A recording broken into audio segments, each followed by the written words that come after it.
Hey everybody, it's the Mad Master here. I'm doing another video, in my series about my concert experiences, and this one is about the October 23rd, 1999, on a Saturday show at the Rave in Milwaukee, Mercyful Fate with Nevermore and was Evergrey there? I can't remember exactly, but this was a concert that I went to back in the day with two of my friends, or was it three? I can't remember exactly how many people went, but I'm just going to tell the story about this because I'll go into Mercyful Fate as well. So I had heard about Mercyful Fate back in, God, you know, in the mid 90s when I was into Metallica and, I was just reading about metal and stuff. And I bought Melissa. I remember that day. I bought Melissa at a Record Town store. And this is like, well, it was like early 90s or mid 90s, something like that. And I took the bus home and I was listening. I think I listened to it on the bus on a CD Walkman. And then I was like, I threw it away because I was kind of going Christian at the time. And I was like, didn't want satanic stuff in my house, when I was growing up. I was kind of in a really weird, like OCD moment or something. I threw it away. Like I threw away a lot of stuff back then because I was weird as a kid, obviously. So I threw away Mercyful Fate, but I really liked it. And it was like, oh my God, I couldn't, keep this, but I liked it so much, and I felt really stupid afterwards. So, because it was satanic, oh my God. So, what had happened is that in like 1997, I was still living at home, and I had gotten into, I was just like, I got it in this weird phase where I was like starting to, some of my friends were starting to like, they had like Century Media catalogs and Relapse and all this stuff. And one of my friends was kind of a goth. One of my best friends was kind of a goth, and he was kind of getting into like Mortiz and like Cold Meat Industry and all these like labels and stuff. And he heard Emperor and all this stuff. And I started to read about all this stuff, and I'm just like, what happened is I bought, I don't know if it was the fall of 96 or early 97 or like late 96. I started buying Mercyful Fate and King Diamond albums, and I don't remember exactly what the impetus was, but I just, I don't really, I'm trying to remember exactly what happened, but this is like kind of a conversion experience because I read the Satanic Bible around the same time too. And I wasn't scared of Satanism anymore and stuff like that. I was kind of just like, whatever, So I started to get into Mercyful Fate and King Diamond around the same time. I was like still into like not being a metalhead, like was verboten to people, and I was like, oh, I gotta still wear my Jinko shorts and all this stuff, and not be a metalhead because it's bad, problematic. It's not problematic, but you know what I mean. So I had gotten into King Diamond, Mercyful Fate. I was still listening to like Sisters of Mercy and Aphex Twin a lot and stuff like that. But I don't know I'm trying to remember exactly what happened. But Fatal Portrait, I think, played a role into that. I just liked the music, and my friend was playing it and stuff. I was like, wow, that's pretty good. And that was like the lone like metal that I got into late that year.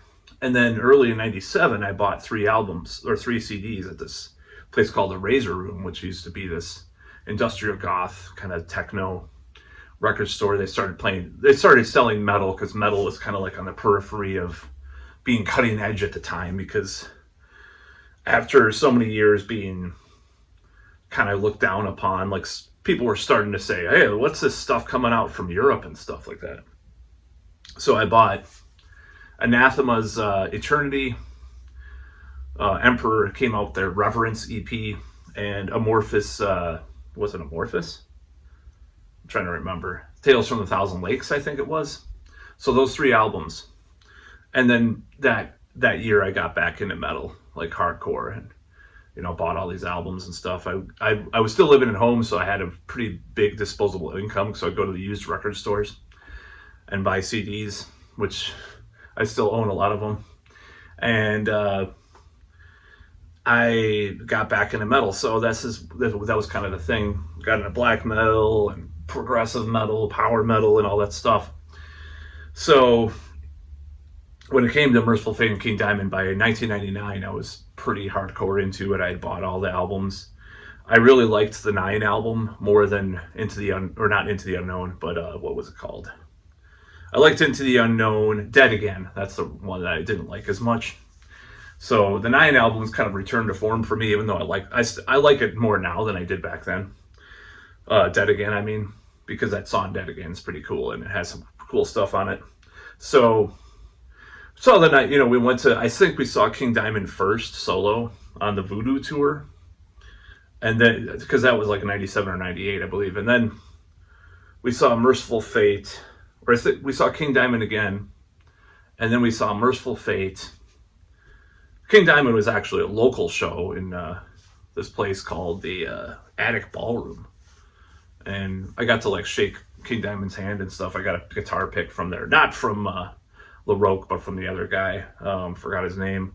Because King Diamond had a lot of second guitarists over the years. I can't remember the dude. It wasn't Mike Weed. But, God, I'm trying to remember the guy's name. I apologize. It's somewhere in here. I think it's somewhere in my bag, my little baggie full of ticket stuff. It's over here. You can probably see. So I saw this King, I saw King Diamond twice, and then Mercyful Fate. Because Mercyful Fate I liked more than King Diamond. And I still do, because the riffs and just the way the songs are written, there's just more my forte, I guess. It's just more, I don't know if it's more progressive, but it's just has this more riff oriented kind of thing, rather than the storyline of the album, which I love King Diamond too, of course, solo or whatever you want to call it. So we went. Nevermore were okay, I've never been a huge Nevermore fan, honestly, and I know that's to the detriment of a lot of people to be saying that and stuff. I just never got into, I think power metal. I'm not saying it has to be positive, but there was this tendency of some of these bands, I guess a lot of times it's not necessarily that it's power metal, but it's I like a more positive message in power metal, I guess, sometimes. I don't know. And Nevermore was so dreary and depressing and droning in a lot of ways to me. I think Jeff Loomis is a great guitarist and stuff, and I never fully got on board the Nevermore thing for some reason. And I have another story about that too, but I'm not going to tell it on this video. But yeah, they played, and then Mercyful Fate played, and they played really cool because there was this, okay, I'll tell the story. It's there's this drunk old metalhead burnout guys, they were playing Judas Priest on the PA. He's that's Judas Priest, motherfucker. It was really funny. It's this quotable thing that we said for years afterward. And that was at that show. And then we went to, we didn't go anywhere, sorry. We went to, what the hell am I talking about? So then Mercyful Fate played, and they played a lot from Melissa, not as much from Don't Break the Oath. Of course, they played Come to the Sabbath. I'd have to look at the set list. They played a lot from 9. But the big surprise that I liked was they played at least the intro to Legend of the Headless Rider from In the Shadows, which is one of my favorite songs by them, and I thought that was really cool. I wish they would have played it all the way through, but it's such a cool intro. One of the greatest riffs, in my opinion, that Mercyful Fate ever did.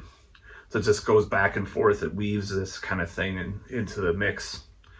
The channel, the left channel, the right channel, the guitarist plays different things and responds. And I just love that riff. So that's what they did. And they had Mike Weed as a guitarist, and this is after Michael Denner left. And they had Charlie D'Angelo on bass. I forgot the drummer's name, who was the drummer. I don't know. Bjorn Sandholm. I don't remember who the drummer is. I'd have to look that up. I'm not as meticulous on some bands as far as like knowing the lineup changes and stuff, because Mercyful Fate had a lot of lineup changes like during that time. So not to be a dick to King Diamond, I'm just saying that like King Diamond and Mercyful Fate had a lot of lineup changes for various reasons, probably. So it was really cool. It was a show that I paid a lot of attention to, and I was really very cognizant of the show, like how good it, how it just, some shows I'm a little checked out, for various reasons, not because of drugs or alcohol, because I don't really do that, but just for various things, I've been checked out at some shows. But this was a good show. This was really cool, and they played a lot of Melissa. It seemed like Melissa was like the focus of the show, for better or worse. I don't know why they particularly focused on that all that much. Like, and I like Melissa, but it's like they had other albums. They had all those reunion albums by then, including I think it was 9. That's right. It was the 9. I believe it was one of the last shows of the tour, because at the end the guys at Nevermore came up on stage with Mercyful Fate. I think that they kind of just like celebrated the end of the tour, which means that if it was the last date of the tour, and I'd have to look this up, then that means that I saw the last tour of Mercyful Fate before the reunion now, or last date of that tour, the last time Mercyful Fate were together. I saw the very last day that they were together as a band in the 90s. And it's pretty cool. It was a pretty cool show. I didn't get to see him before, but I was really into him at the time. I was listening to all the stuff all over and over again. Even did my King Diamond impressions and stuff, and used to annoy my friends because I could sing pretty accurately some of the falsetto stuff, and I used to do it all the time, and like in public, I used to annoy some of my friends. They used to laugh, but some of them used to get annoyed too. But yeah, I was really into that, and it was a good show. But that was an interesting time, overall, just seeing all those shows. Like I saw Dio, I think year before, or was it the year after, for the when was Magica? I think it was like 99 or 98 or something like that. I'll go into that later too, of course, in these videos.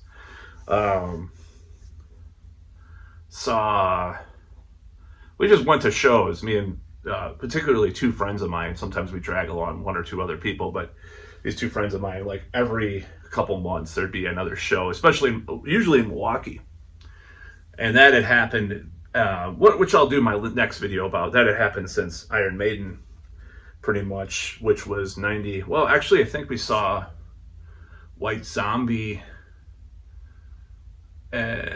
We used to go to shows a lot, so I don't remember what the first shows that we started seeing were. I think it was like White Zombie and who else was there? But we had seen a lot of shows together. Like, this is like the thing that we would do, is just go to Milwaukee and see these shows usually, or Madison too. But yeah, it was like a tradition of ours to go every couple months, or every, it could happen every once a month sometimes, but usually it was every couple months we'd go. Usually in the summer, it seems like. Sometimes in the cold winter too. It was kind of a pain in the ass to get outside and then go park, and then the parking was bad, and then in that area of town in Milwaukee, I'm not trying to be a certain way with this, but like, you'd get like propositioned, or people would ask you where to get some crack and stuff. Sometimes it was kind of funny. And I remember going to that McDonald's, and it was just really run down and gross in there. But there was this gas station right near there. Like, this is like Jeffrey Dahmer's old haunting grounds, by the way. Like that hotel and stuff, like in the series. Like, this is right around that area.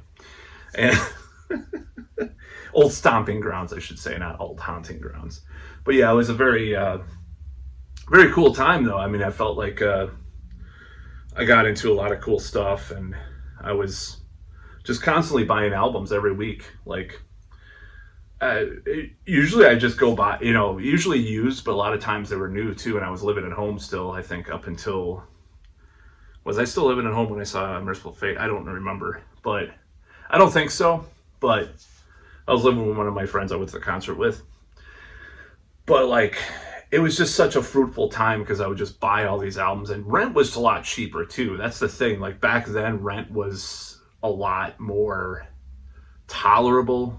I was working full time at Walgreens, but as a cashier, but like, and I was like delving into college a little bit, but I really didn't really. I just didn't have the attention span.